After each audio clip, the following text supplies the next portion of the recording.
presse. On avait dit d'abord un point de presse, mais ce sera une conférence de presse. Parce qu'un point de presse, on fait la déclaration et on s'en va. Or, une conférence de presse, après le propos liminaire, on passe aux questions.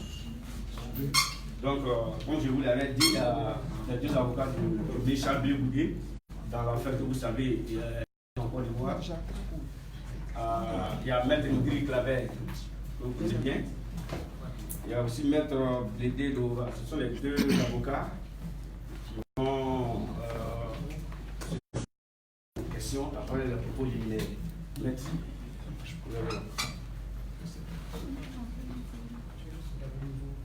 Alors,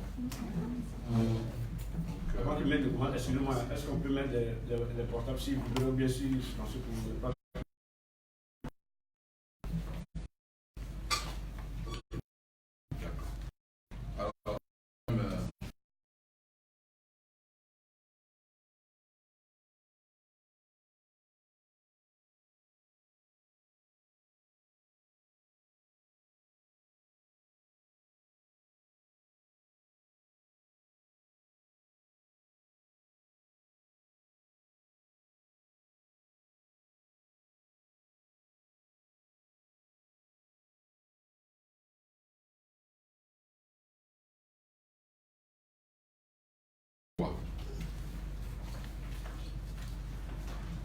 il y a un auteur que j'aime bien, Ponce Carr,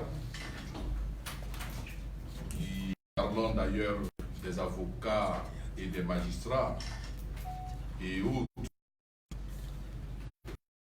a eu cette citation célèbre en son temps, où il avait idée à des avocats qui écrivent.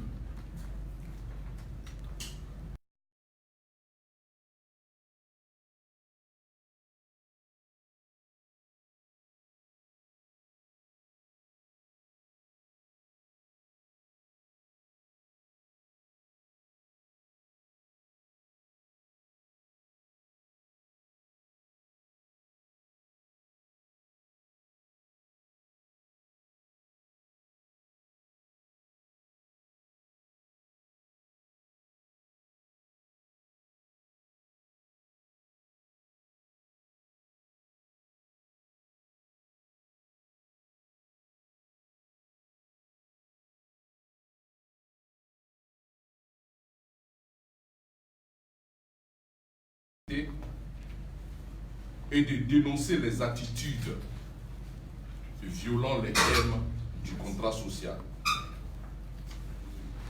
L'affaire qui nous rassemble, à savoir celle qui oppose le ministère public à M. Charles Blé-Goudé, fait partie des informations que vous et nous ne devons pas mettre sous le boisseau. La conduite de cette procédure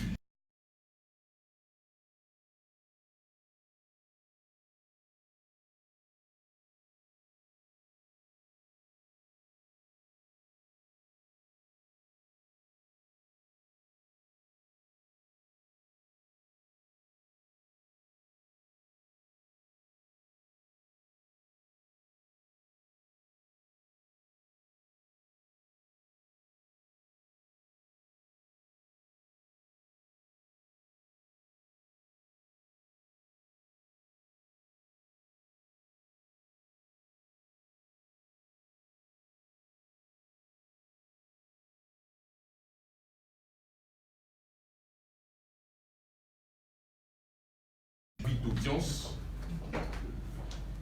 et nous avons reçu la liste des témoins qui doivent être appelés dans l'affaire ministère public contre M. Charles Blé-Goudé. L'affaire est programmée pour la présente session ouverte du tribunal criminel. Plus précisément, cette affaire doit être appelée à l'audience du tribunal criminel de demain, mercredi 18 décembre 2019 à 8 heures. L'inscription de cette affaire du ministère public contre M. Charles Blé-Goudé sur le rôle du tribunal criminel dans le contexte particulier de notre client, n'est pas sans poser de problème en ce qui concerne les entorses aux grands principes qui gouvernent la procédure pénale dans les États respectueux des droits de leurs citoyens. Devant une telle façon de faire, l'avocat ne peut pas se taire. Notre silence aurait été un manquement à notre devoir de défense. Nous avons donc décidé de dénoncer devant vous cet irrespect de la conduite du procès concernant M. Charles Blé Goudé. Pour ne pas spéculer, nous allons vous exposer les différentes violations des droits de M. Blé Goudé Charles dans cette affaire. Premièrement, le fait de juger M. Blé Goudé Charles alors qu'il est à la Cour pénale internationale du fait des autorités ivoiriennes viole l'alinéa 3 de l'article 7 de la Constitution de la République de Côte d'Ivoire. Ce que nous allons vous montrer. La Constitution de la République de Côte d'Ivoire, qui a été votée en novembre 2016, tout le monde se rappelle de tout ce qui avait entouré le vote de cette Constitution, dite de la Troisième République. Et cette Constitution s'attache à certaines valeurs contenues dans l'article 7, alinéa 3, en ce qui nous concerne. Et cet article dit quoi? Cette disposition dit « Tout prévenu est présumé innocent ».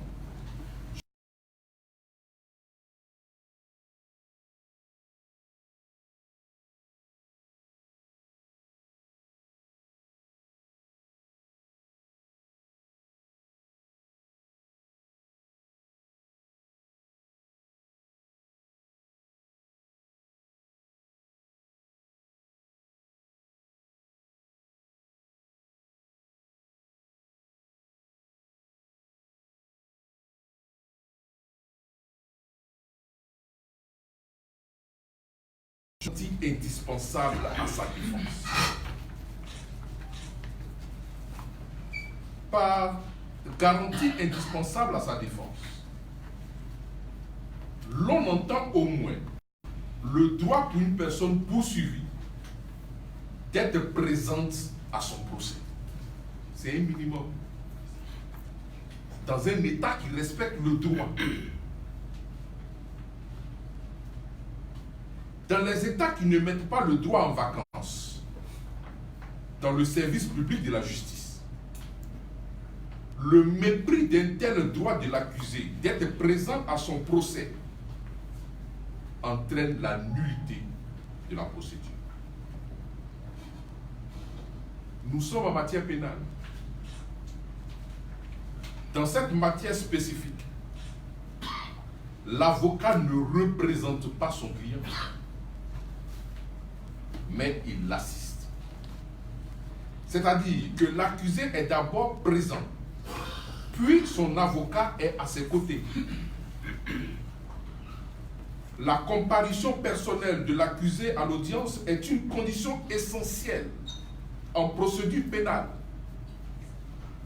en ce sens qu'elle participe à la manifestation de la vérité, à la bonne administration de la justice et à l'exercice des droits de la défense. J'ai envie d'ajouter que c'est élémentaire. Nous sommes tous allés à l'école. Nous avons fréquenté la faculté de droit. Nous avons eu des professeurs de droit pénal, des professeurs de procédure pénale. C'est ce que nous avons reçu comme enseignement. La comparution personnelle revêt une grande importance en raison du droit de l'accusé d'être entendu et de la nécessité de contrôler l'exactitude de toutes les affirmations faites durant la procédure. Il est donc capital que ce dernier prenne part à l'audience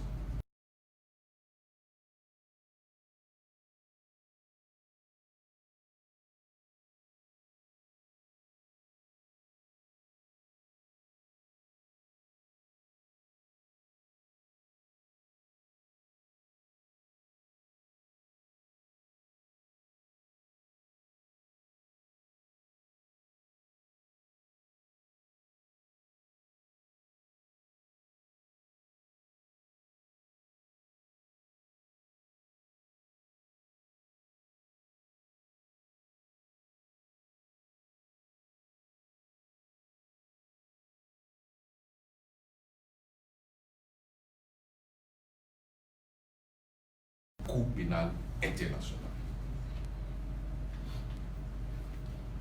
M. Blé Goudé se trouve ainsi à la CPI, non pas en villégiature, non pas de son fait, mais du fait de la volonté des autorités judiciaires de la Côte d'Ivoire. Il n'est pas en fuite, il n'est pas en exil volontaire à La Haye.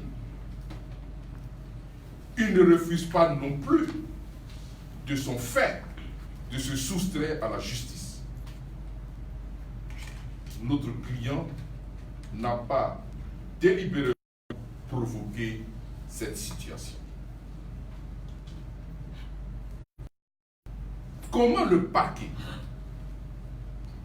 peut-il faire inscrire une telle affaire au rôle du tribunal criminel, malgré ce fait voulu et acté de la remise de M. Blé Goudé par un arrêt de la chambre d'accusation de la Cour d'appel d'Abidjan aux autorités de la Cour pénale internationale. Cette programmation de l'audience, en l'absence de M. Blé Goudé Charles, dans un tel contexte, est une violation flagrante de ces droits élémentaires à un procès équitable qui requiert la présence de l'accusé en personne. Cette condition de la présence de l'accusé à son procès ne peut être suppléée par ses conseils. Nous ne représentons pas notre client dans un procès. Je voudrais d'ailleurs reprendre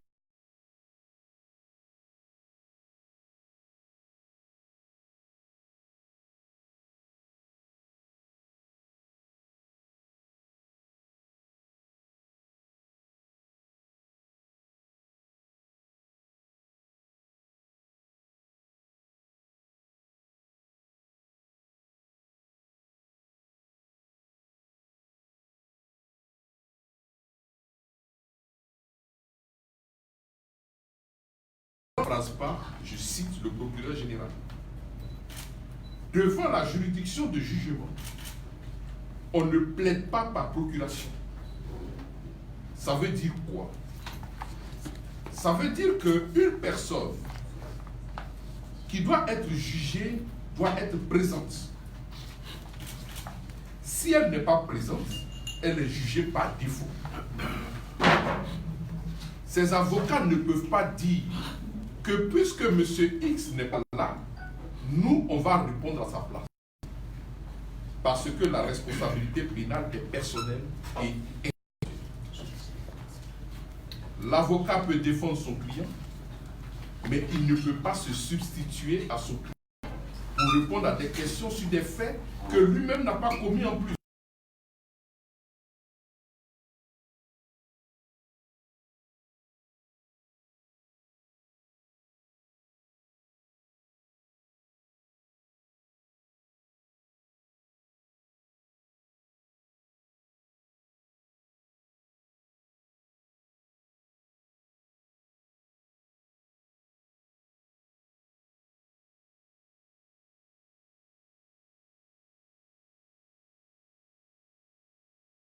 le procureur général n'ignore donc pas le principe de la présence de l'accusé à son procès.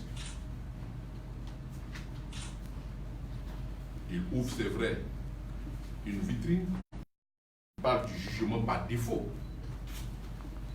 Mais le défaut suppose que la personne convoquée puisse faire défaut elle-même. Or,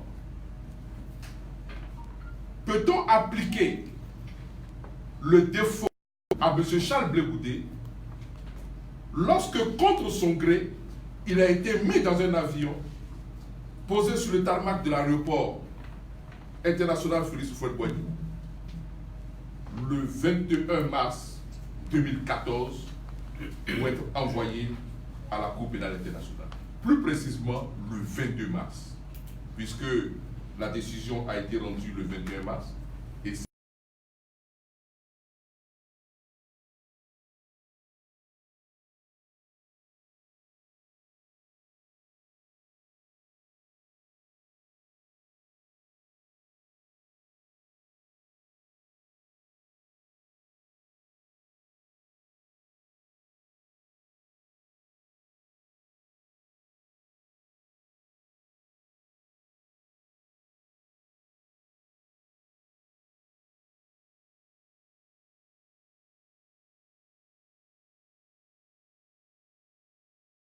le deuxième point,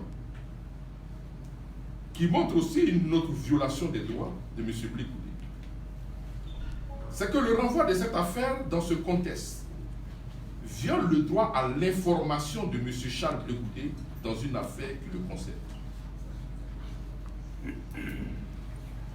Je voudrais commencer ce point en citant encore M. le procureur général, près la Cour d'appel d'Abidjan, lors de sa conférence très enrichissante d'ailleurs, sur le plan du respect des règles du droit, sa conférence qu'il avait donnée donc, le 7 novembre à son cabinet, 7 novembre 2019. Il a lui-même, en répondant à une question d'un journaliste, dit ceci, et je le cite, le procureur général, je le cite, je répète encore que je ne le paraphrase pas. Il disait, ce qui est conforme à la loi, c'est que quand une personne va être jugée, on lui signifie les actes pour lui demander de se présenter à telle date pour l'audience qui aura été fixée à tel jour. La personne, c'est elle qui prend les dispositions pour se présenter ou ne pas se présenter. Fin de citation. Je vais répéter pour que tout soit clair. Le procureur général dit, ce qui est conforme à la loi, c'est que quand une personne va être jugée, on lui signifie les actes pour lui demander de se présenter à telle date pour l'audience qui aura été fixée à tel jour. La personne, c'est elle qui prend les dispositions pour se présenter ou ne pas se présenter. Quand on dit ça, et qu'on sait que la décision d'acquittement au niveau de la Cour pénale internationale est assortie de conditions,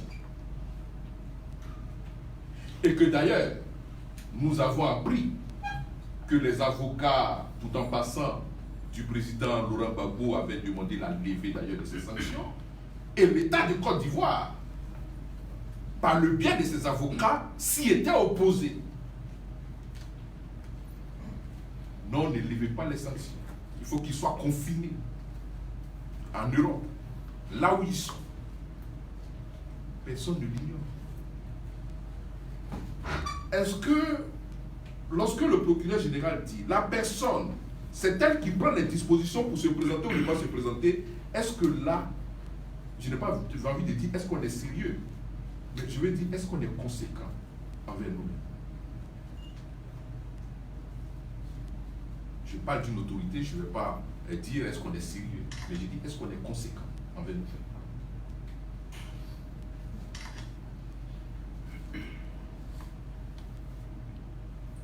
M. Blé Goudé à la Cour pénale internationale du fait des autorités judiciaires qui ont rendu un arrêt pour que M. Blé Goudé soit remis à la justice internationale. Les autorités judiciaires ne peuvent pas prendre prétexte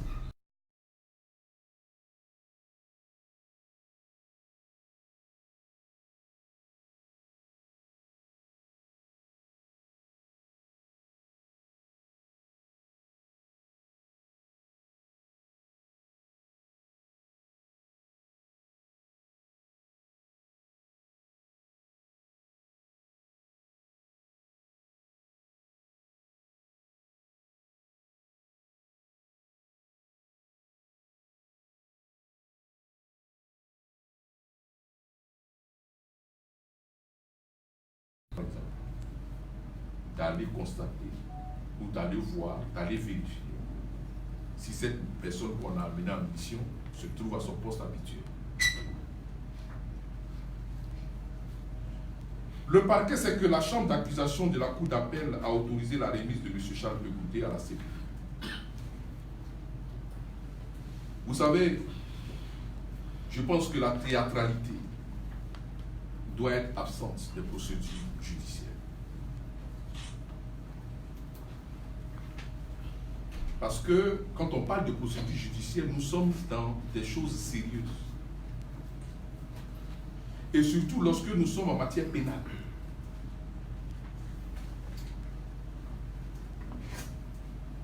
Le parquet ne peut pas dire qu'on s'est rendu chez M. Blé Goudé, ne l'ayant pas trouvé. Nous avons fait la signification en parquet.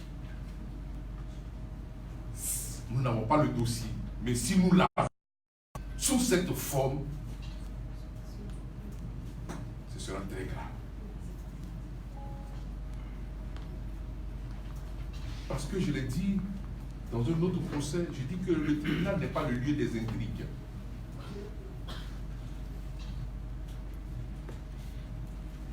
Nous avons tous prêté serment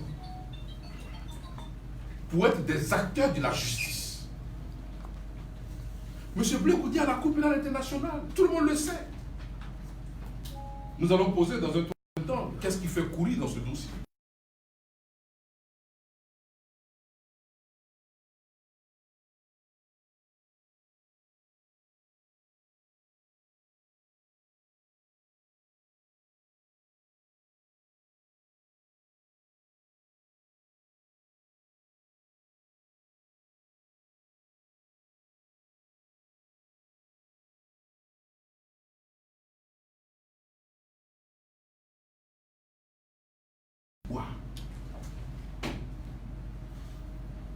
Pour notifier à un accusé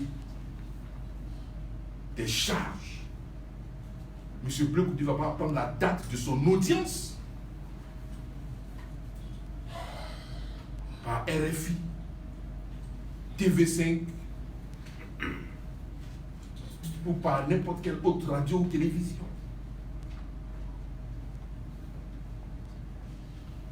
Il y a des voies qui sont connues. Il y a la voie diplomatique qui existe. Nous avons des représentants au niveau de l'AE. Il faut faire les choses conformément à la loi. Je voudrais donc finir cette intervention, ces propos liminaires, en nous posant la question sur la célérité avec laquelle cette affaire est conduite. Cette affaire poursuit-elle un agenda autre que judiciaire? Nous ne pouvons pas malheureusement ne pas nous poser cette question.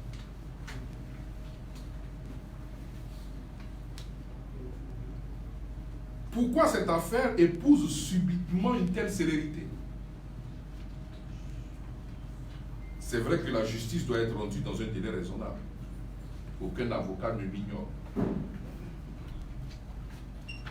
Mais comme nous l'avons dit précédemment, M. Blé Goudé est à la haie, conformément à la volonté des autorités judiciaires du tribunal d'Abidjan.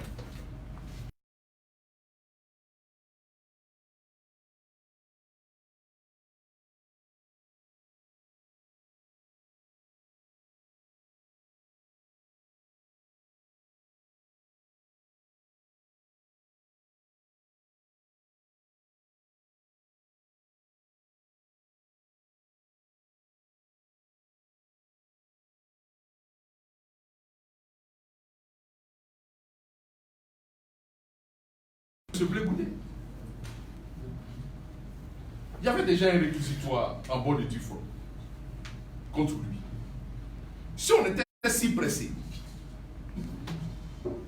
mais il fallait le juger en ce moment-là. On a envoyé M. Blé Goudé à la Cour pénale internationale. Je me rappelle même d'ailleurs d'un ministre qui se félicitait du renvoi de M. Blé Goudé à la Cour pénale internationale, qui disait, vous savez, il est préférable que M. Blé Goudé aille répondre devant la Cour pénale internationale, comme ça, on ne va pas accuser la justice ivoirienne de partialité, c'est un tribunal neutre, il faut qu'il y aille, c'est un tribunal qui n'est pas politique. M. Blé Goudé est allé à la Cour. Aujourd'hui, il bénéficie d'une décision d'acquittement. Et subitement, cette justice se réveille.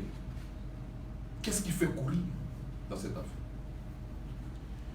J'ai entendu le procureur général dire la dernière fois que, vous savez, selon les nouvelles dispositions du Code de procédure pénale, la justice doit être rendue avec célérité. Je me félicite de ça. C'est une bonne nouvelle. Sauf que j'ai un de mes clients qui s'appelle M. Mangwa Saraka Jacques, président du conseil régional de Bouaké, qui depuis le 3 octobre 2019 a été condamné dans une procédure d'urgence qu'on appelle le flagrant délit. Et depuis, il a fait appel, mais il n'est pas encore jugé. La célérité n'appartient pas seulement à M. Charles Blé Goudé. Il y a des personnes qui sont là, ça fait 5 ans, qui attendent le jour de leur procès. On a appris à l'école que le droit est de règle générale et impersonnelle. Il faudra qu'on s'applique cette règle pour que tous les Ivoiriens soient bénéficiaires de cette célérité subite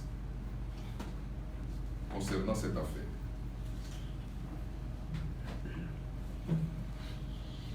Alors, ce contexte particulier concernant l'affaire Blé Goudé nous interroge.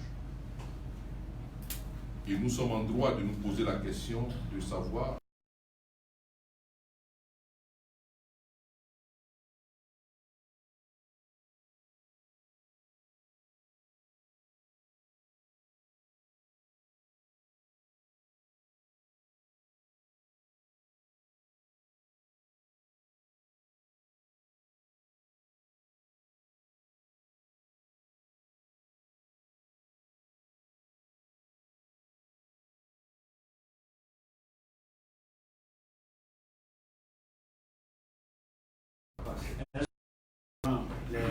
C'est une première question. Ou bien on fait des questions réponses. Procédure que vous voulez. Question-réponse. Question-réponse. Maître David Hénaud, agence France Presse. Avez-vous des questions sur les faits qui sont reprochés à M. Blé Goudé? Le procureur, le général Legris, avait parlé d'actes homicide volontaire, viol. Il avait souligné que vous ne disposez pas de la requalification pénale exacte des faits. Avez-vous des informations là-dessus? Alors, nous sommes des avocats. Nous n'allons pas, je veux dire, vous donner des informations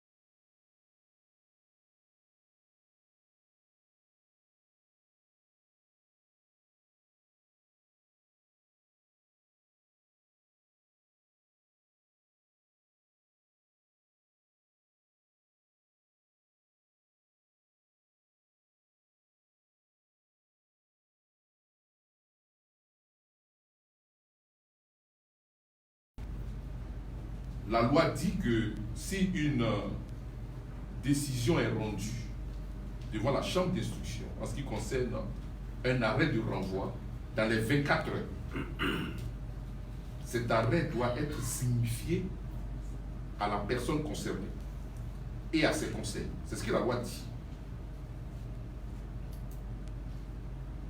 Ils auraient donc rendu cette décision, si je suis toujours la conférence de presse du procureur général, le même jour lorsque nous sommes sortis. En ce moment-là, ils ne se sont pas souvenus que M. Charles Blé Goudé avait des avocats. Parce que la loi dit, dans les 24 heures, il faut faire connaître cette décision à la personne concernée et à ses conseils. Ils ne se sont pas souvenus de nous.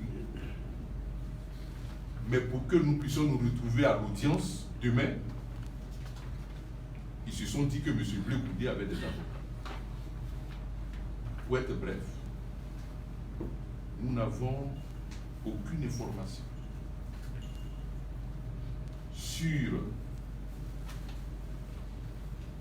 les faits pour lesquels M. Blé Goudé est poursuivi, dans leur détail. Ce que nous savons, par contre, lorsque nous avons compulsé le dossier en son temps, c'est que M. Blé Goudé était poursuivi pour les faits de crimes contre la population civile et crimes contre les prisonniers de... Lorsque nous sommes sortis de l'audience, nous avons dénoncé ce fondement de la poursuite parce que la nouvelle disposition, c'est-à-dire le code de procédure pénale et le code pénal, pour être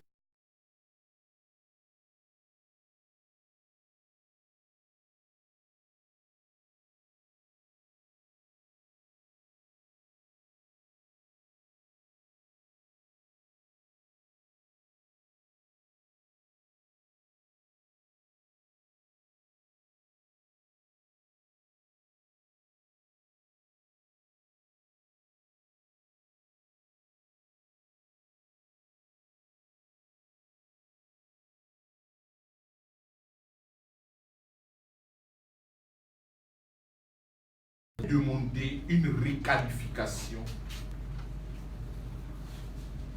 des infractions. C'est possible. Mais pas au moment où nous étions dans la salle.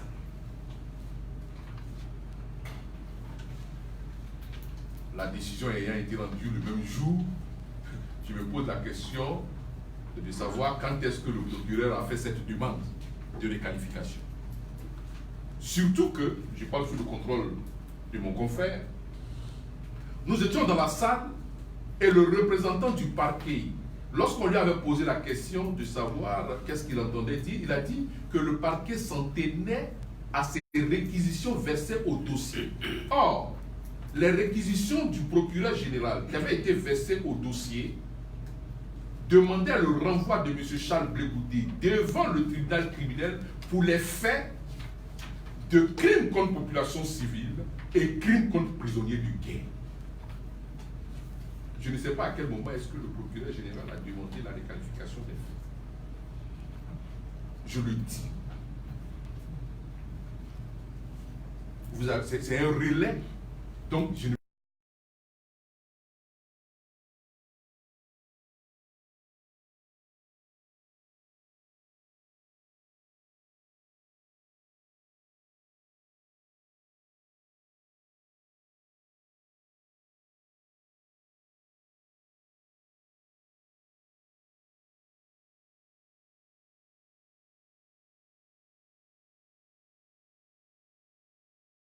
ignorance totale. Nous apprenons comme vous que M. Charles Blé Goudé n'est plus poursuivi pour les faits de crimes contre la population civile, ni crimes contre prisonniers de guerre, mais il serait poursuivi pour des faits de viol, de torture, de meurtre. Et on aurait dit que ces faits étaient différents de ceux qui étaient poursuivis au niveau de la Cour pénale internationale. Je pense que les Ivoiriens ont suivi les débats au niveau de la Cour, j'ai entendu le procureur dire que fait important, ces faits avaient été commis au barrage. 2010-2011. Mais les faits qui sont poursuivis au niveau de la Cour pénale internationale concernent aussi les barrages. On se rappelle qu'il a été abondamment évoqué la question de l'article 125. Donc on ne sait pas de quelle nouveauté il s'agit. Je ne sais pas. Mais comme on apprend toujours en droit, si nous étions donc au procès, peut-être que le représentant du parquet allait nous expliquer ce qu'il entendait par fait nouveau. En ce qui nous concerne, d'ailleurs, la France a fait une précision dans ses tests en disant que on ne peut pas juger deux fois une même personne, on ne dit pas pour la même infraction, mais on dit pour les mêmes faits. Ça veut dire beaucoup de choses. Quand on se retrouve, excusez-moi, c'est vrai que j'ai dit tout à l'heure que vous étiez aussi des avocats qui écrivaient, mais beaucoup n'ont pas fait la fac de droit. Quand on se trouve devant les journalistes, on peut avoir un certain langage. Mais quand on est entre nous, hommes de robe, il y a des choses qu'on ne peut pas dire. Il s'agit des faits. C'est-à-dire que vous allez prendre quelqu'un. On peut le poursuivre pour empoisonnement. On peut le poursuivre pour meurtre. On peut le poursuivre pour assassinat. Vous le prenez pour le fait. Vous décidez de le poursuivre aujourd'hui pour empoisonnement. L'infraction d'empoisonnement ne passe pas. La personne est libérée.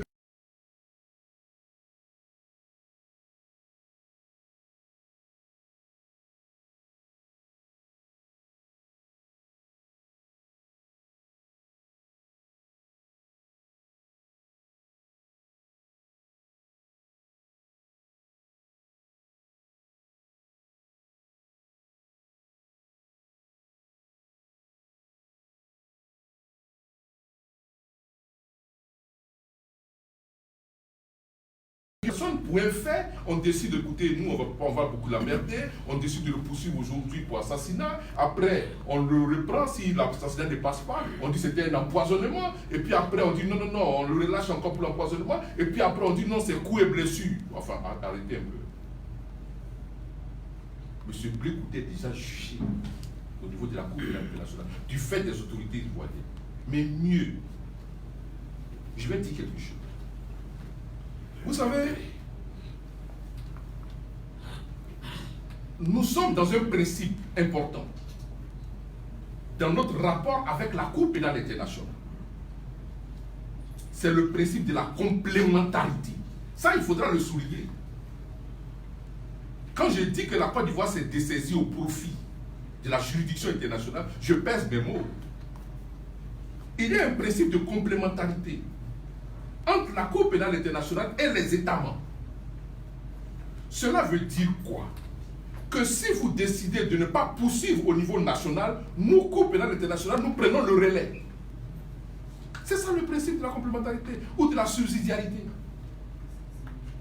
Dès l'instant où l'État a décidé de remettre M. Charles Blé Goudé à la Cour pénale internationale, cela veut dire que l'État s'est dessaisi. Il n'y a pas deux façons de comprendre ce français. Ok, oui. Marcel Dizio. Alors, maître, vous dénoncez les violations des droits de votre client, M. Charles Blé Goudé. Alors, je veux savoir si vous avez des recours civils, lesquels la suite de la procédure. Bon. Oui, des recours. D'abord, je voulais venir sur quelque chose parce que tout à l'heure, j'ai entendu dans la question précédente dire que le procureur général a dit qu'il ne savait pas la rectification qui a été faite. C'est ce que j'ai pu comprendre. Mais c'est lui qui a dit avoir fait une requalification. Comme un peu ne pas savoir quelle requalification il a demandé, et il est censé avoir été à l'audience qui a rendu cette décision, comme il peut ne pas savoir ce qui a été dit. Donc lui, il sait, à le procureur général, il sait certainement de pourquoi Charles Blé Goudé est poursuivi. Les recours, nous sommes déportés le 6 novembre. Lorsque nous sommes déportés le 6 novembre, nous n'avons plus assisté à l'audience. Donc, dans notre code de procédure pénale,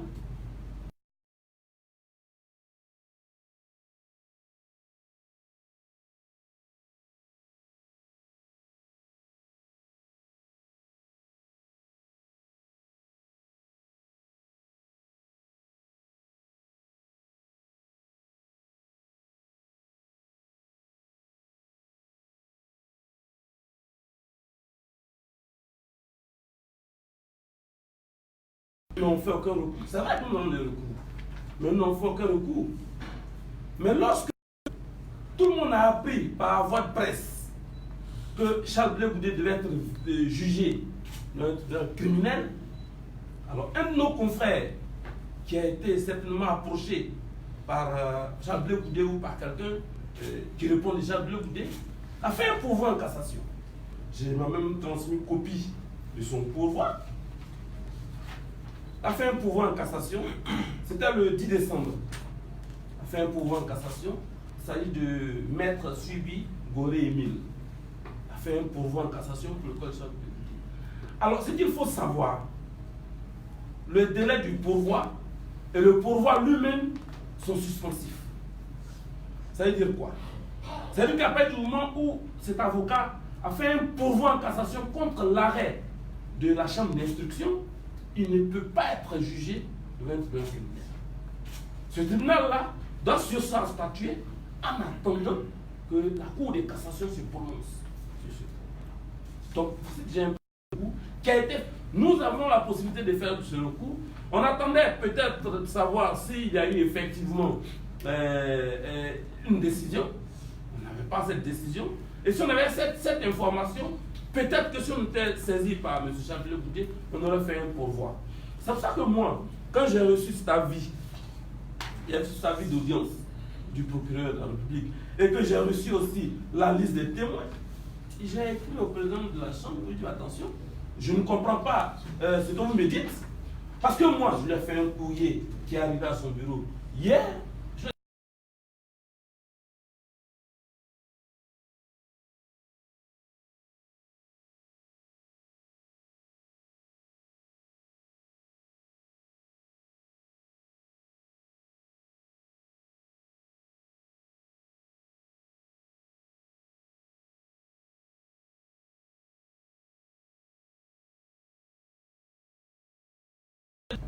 Si un autre jour, Charles Blé nous constitue, nous allons venir et nous allons nous constituer, nous allons venir, nous allons répondre. Mais pour le moment, nous ne sommes pas concernés. Et je lui ai apporté ce courrier hier, ça a été déchargé par lui. Donc, nous avons des recours possibles, mais un recours a été déjà fait par un autre avocat, et nous espérons que force va rester à la loi.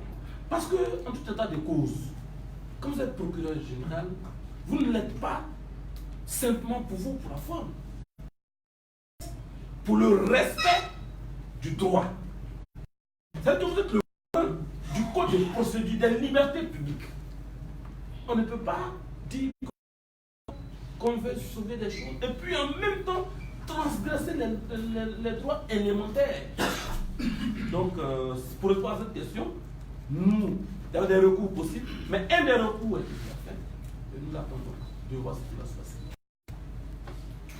Bonjour, Christelle Pierre de Télé 5 Monde. Est-ce que vous pouvez nous éclairer sur ce qui va se passer demain, quand vous êtes retiré de l'affaire? Est-ce que vous serez présent à l'audience? Est-ce que l'autre avocat dont vous venez parler sera là? Si jamais il y avait un avocat pour M. Blé Goudé, est-ce qu'il y aura un avocat pour vous?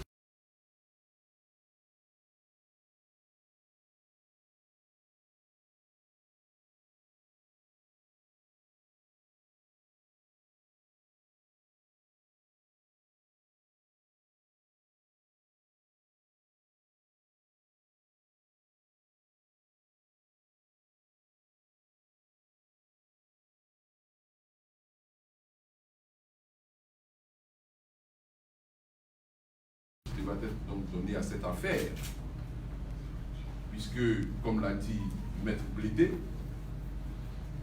si force est à la loi, on ne peut pas continuer cette procédure sans avoir vidé le contenu donc, de ce recours devant cette réalité-là. Donc nous, on vous confirme que nous n'allons pas être là. Voilà, nous n'allons pas être là. Alors, quel est l'autre pan de sa question? Est-ce qu'il aura un avocat? En principe, on ne peut pas, en matière criminelle, on ne peut pas juger un accusé sans avocat. Alors, s'il n'y a pas d'avocat, je pense que le procureur général avait eu à aborder cette procédure. On demande donc au bâtonnier de l'ordre des avocats de désigner un avocat.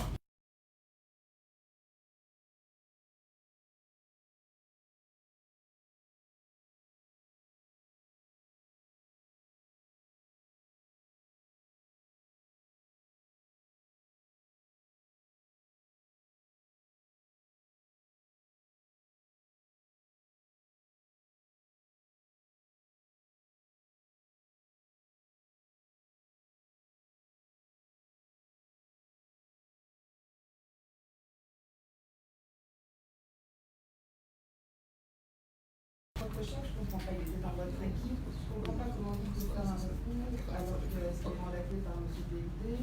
Oui, je vais vous expliquer. Alors, moi, nous sommes les conseils de M. Blégoudé depuis donc 2012, en tout cas depuis la crise post-électorale. Et il nous a confirmé qu'il a saisi, par rapport à notre déport, il n'avait plus d'avocat.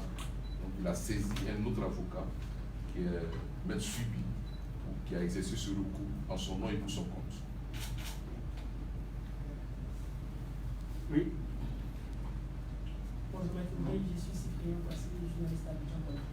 Alors, maître, tout à l'heure, vous avez dit dans votre intervention que vous allez briller par votre absence pour maître pendant que le procès. Je n'ai pas dit qu'on allait briller.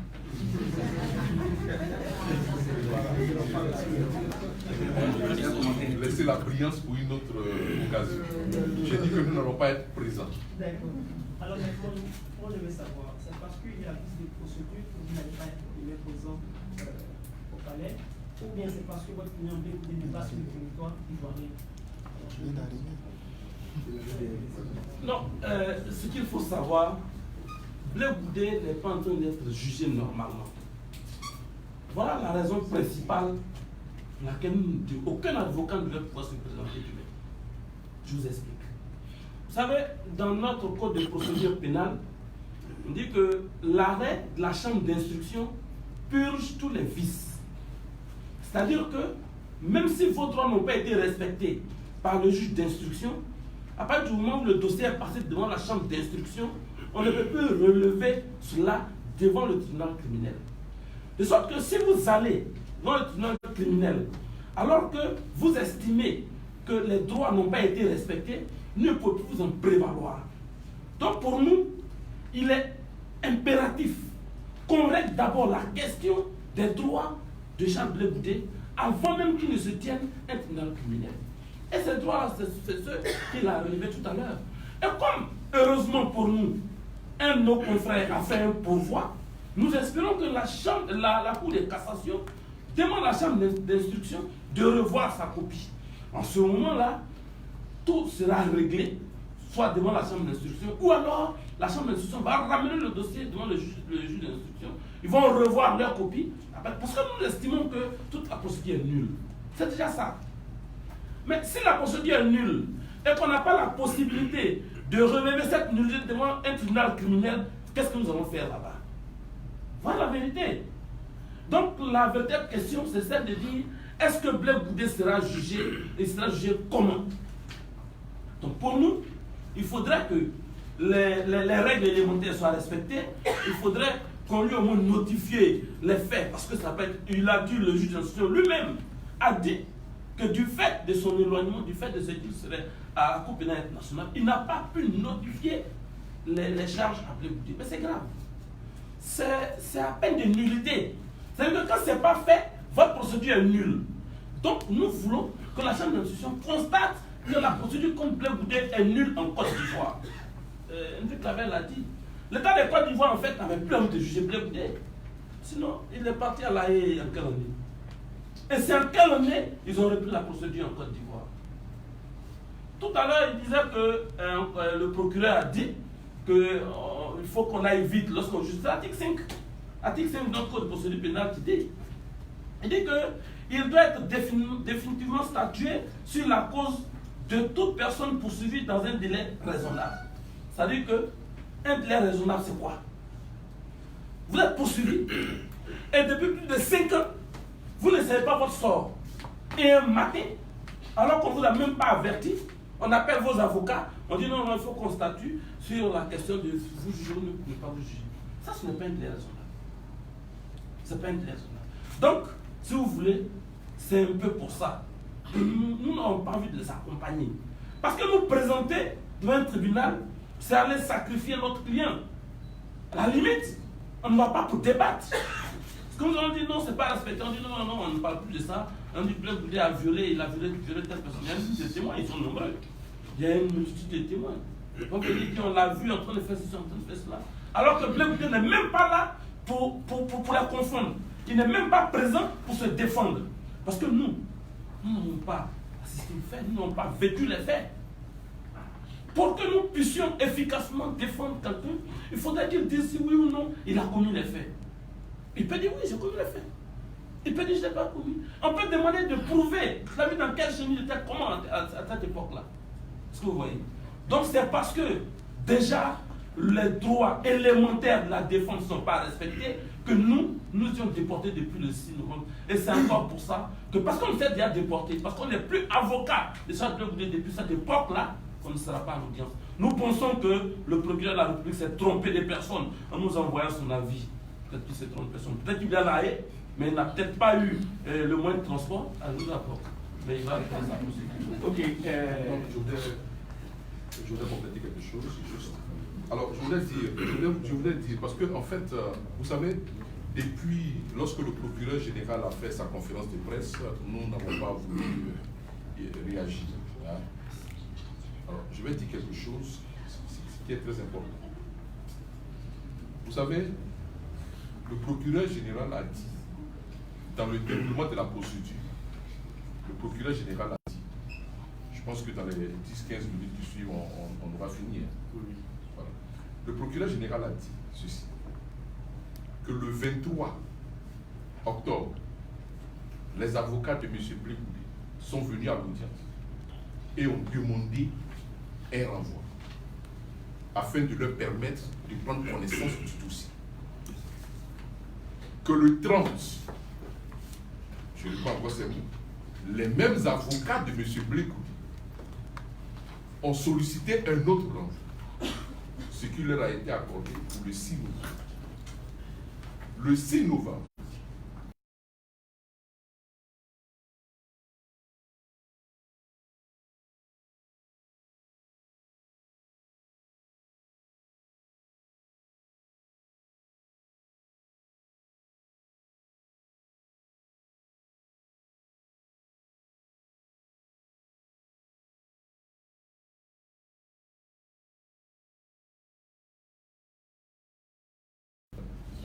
vidéos qui sont là, qu'on peut consulter à tout moment. Et je les ai. Si confrontation il devait avoir en ce qui concerne ce que je suis en train de dire, je n'invente pas. Je vais vous dire quelque chose. Il faut qu'on respecte les avocats. Le code de procédure pénale dit, pour convoquer les avocats devant la chambre d'instruction, dans de pareils cas, il faut 8 jours au moins. Pour une audience prévue pour le 23 octobre, ils nous ont déposé les avis d'audience dans nos casiers la veille. Le code dit 8 jours au moins. Vous posez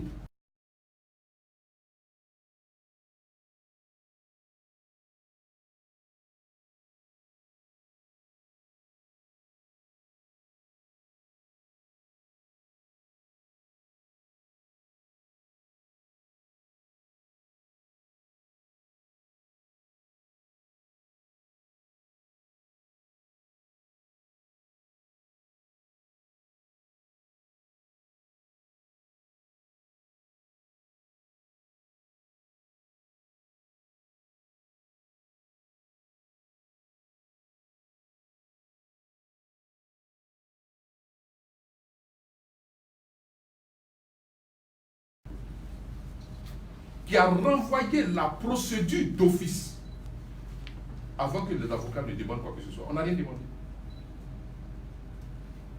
Il ne faut pas faire croire aux gens que les avocats n'ont fait que demander. Nous mettons donc dans une sorte de stratégie pour retarder une procédure. Non, nous sommes désolés. Donc le 23, nous rectifions. Nous n'avons rien demandé à la Chambre en ce qui concerne un quelconque report. La Chambre avait vu en cela que les avocats avaient été mal convoqués. Et la Chambre en renvoie. Dit-il, pour permettre aux parties de prendre connaissance du dossier. Et je cite le président. Le 30, nous arrivons et nous posons un problème important le 30. En disant que merci, Monsieur le Président, vous nous avez mis le dossier à disposition. entre le 23 et le 30. Mais nous avons constaté que dans le dossier, il y a une pièce importante qui ne s'y trouve pas, à savoir l'arrêt qui a renvoyé M. Charles Blé Goudé à la Cour pénale internationale. Veuillez donc mettre tout en œuvre pour que cet arrêt soit à notre disposition. Devant la pertinence de cette requête, d'ailleurs partagée par le représentant du parquet général, l'avocat général qui est à l'audience, qui a dit que si une telle pièce ne se trouve pas, nous nous associons aux avocats pour qu'il y ait un renvoi. Renvoi donc au 6 novembre. Le 6 novembre, pour une pièce que nous avons demandée et que nous avons trouvée importante, ils nous mettent la pièce à notre disposition le 5 novembre, c'est-à-dire la veille de l'audience à 12h26.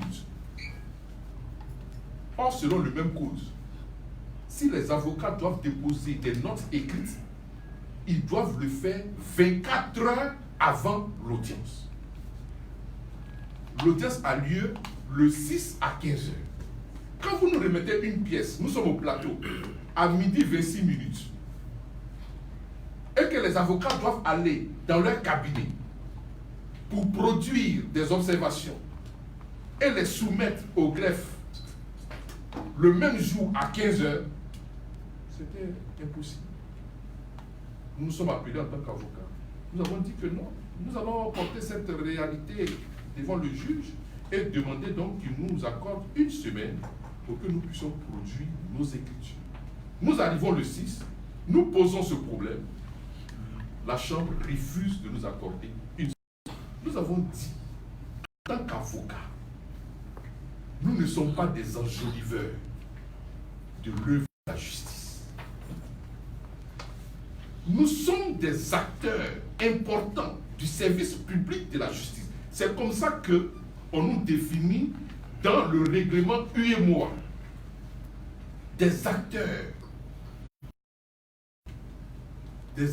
principaux du service public de la justice. Nous ne sommes pas des enjoliveurs. On ne trouve pas un avocat dans une salle d'audience parce que ça fait joli. Devant l'impossibilité de défendre M. Blé Goudé comme il se doit, nous sommes sortis. Parce qu'on n'a pas notre place là. S'il y a un calendrier préétabli, que les avocats, malgré la justesse de leurs requêtes, ne peuvent pas être entendus, conduisez la procédure sans nous. Ça, c'est important, il faut que ce soit sûr. Voici, je pense, Ok. Je crois que, si on peut poser une question, deux questions il maximum. est déjà midi 15. Deux questions maximum. Excusez-moi, il est déjà midi 15. On va prendre peut-être les deux dernières questions. Georges Voici, c'est venu en Afrique.net. Monsieur le conseiller, je voulais juste demander une chose. Vous êtes déporté de cette affaire, mais à quoi on pourrait se demander pourquoi cette conférence de presse? Et puis si d'aventure, demain, la procédure se poursuivait, quelle va être votre réaction? Alors, sachez que nous ne sommes pas constitués dans le dossier qui suit son cours en ce moment. Mais Maître Blédé, moi, André Claver, Maître Bobré, Félix, Maître Gouibi, Raoul, Maître Sui vient de son pouvoir, il y a le Maître Noumel Loy, Maître Bougnon, Jean-Serge, nous sommes des avocats de M. Blédé. Donc ce n'est pas parce qu'on s'est déporté que nous ne sommes pas revêtus de ce droit de dénoncer ce que nous vit notre client. Donc pour vous répondre, c'est ça. Nous dénonçons ce que vit notre client. Alors, si la procédure suit son cours, vous savez, aujourd'hui, il y a plusieurs mécanismes. Il y a la Cour africaine des droits de l'homme. Mais nous ne voulons pas exposer la Côte d'Ivoire à cet échelon.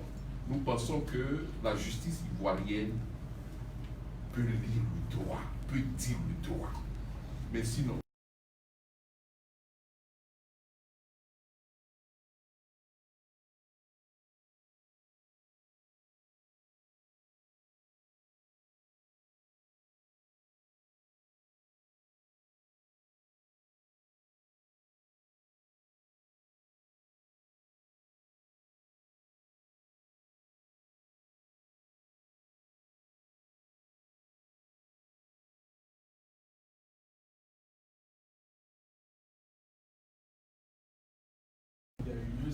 avant tout, selon elle, d'après les juges, liées à des erreurs légales, des erreurs juridiques, liées à la formation du dossier.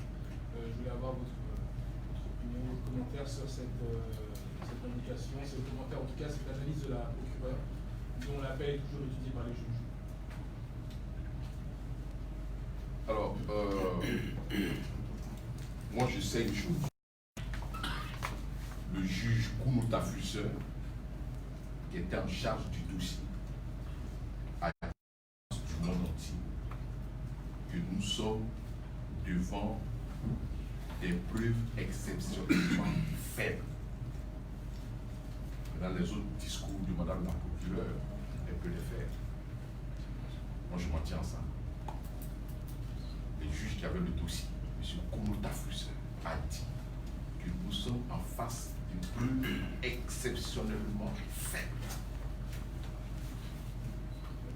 Pas d'erreur légale juridique concernant Monsieur, le montage du dossier. Monsieur, le juge dit que nous sommes en face de preuves exceptionnellement faibles. Il a allé même plus loin pour dire que ce cas, c'est exceptionnel devant une telle cour où les avocats de la défense n'ont même pas besoin d'envoyer leur témoin. Maintenant, la procureure peut faire ce discours.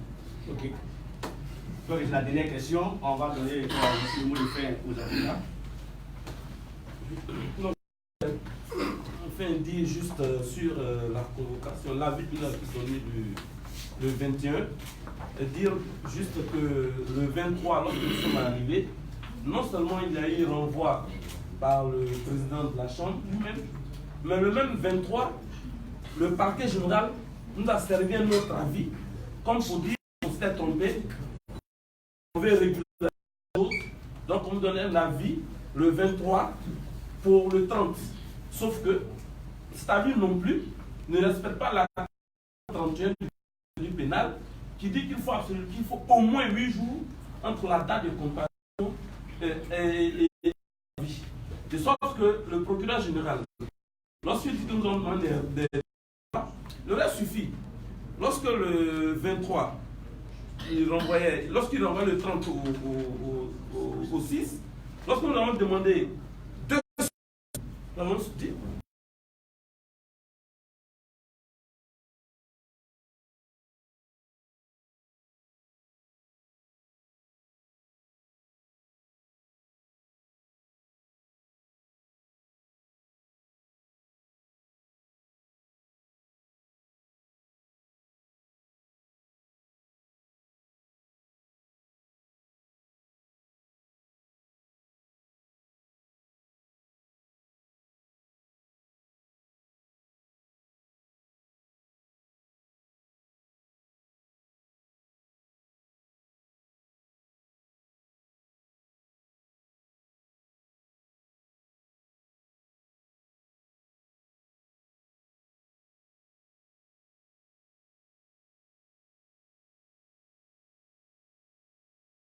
prenez le cas de son client Mangwa.